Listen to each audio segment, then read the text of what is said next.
Assalamualaikum warahmatullahi wabarakatuh. Perkenalkan, nama saya Lisa Agustina, nomor absen 14 dari kelas 12 IPS 3. Di sini saya akan menjelaskan materi tentang demokrasi terpimpin. Demokrasi terpimpin adalah suatu sistem pemerintahan demokrasi pemerintah yang menempatkan suatu kebijakan atau keputusan yang berpusat pada pemimpin negara, dan pada saat itu pemimpin negaranya yaitu Presiden Soekarno. Dan dalam demokrasi terpimpin merupakan suatu gagasan pembaruan kehidupan pada sosial, politik, dan ekonomi. Latar belakang dicetuskannya demokrasi terpimpin yang pertama yaitu banyaknya gerakan separatisme pada demokrasi liberal.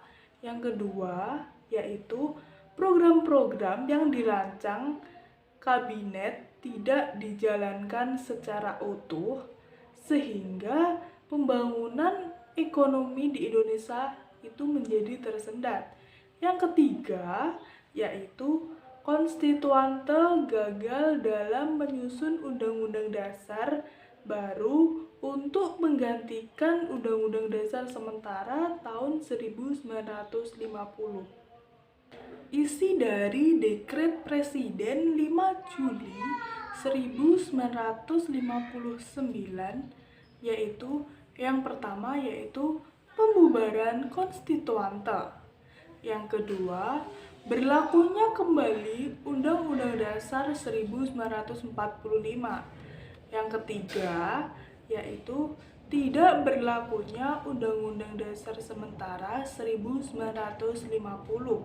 Dan yang keempat, yaitu pembentukan MPRS dan DPAS.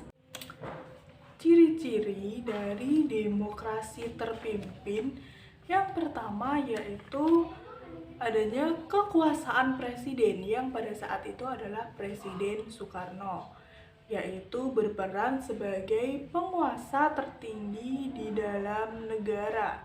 Yang kedua yaitu peran partai politik yang sangat terbatas.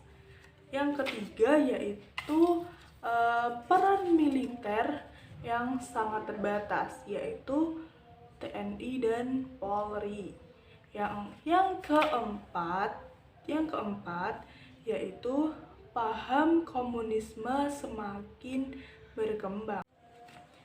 Dari segi politik, demokrasi terpimpin yaitu yang pertama yaitu adanya pembentukan kabinet kerja.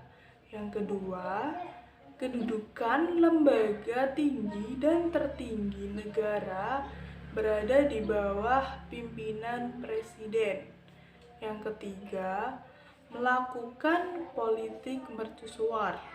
Yang keempat yaitu melakukan politik konfrontasi dengan Malaysia atau yang disebut dengan Dwi Kora.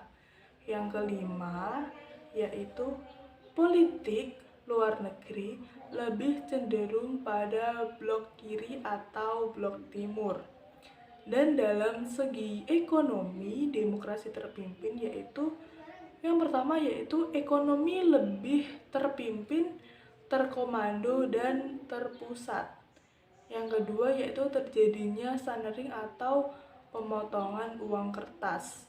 Yang ketiga yaitu pembekuan simpanan nasabah bank mulai dari 25.000 ke atas.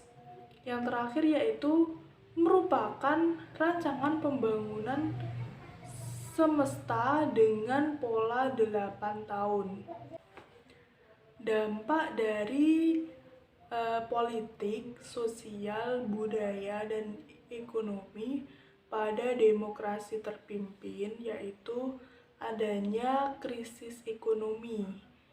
Yang kedua yaitu stabilitas politik dan keamanan negara yang terganggu. Yang ketiga yaitu adanya peristiwa G30 SPKI. Yang keempat yaitu adanya budaya Eropa atau USA dilarang. Selanjutnya yaitu budaya nasional atau daerah lebih berkembang secara pesat. Yang terakhir yaitu produksi barang atau senjata dari Cina dan Rusia banyak masuk di Indonesia. Sekian dari saya, kurang lebihnya saya mohon maaf. Wassalamualaikum warahmatullahi wabarakatuh.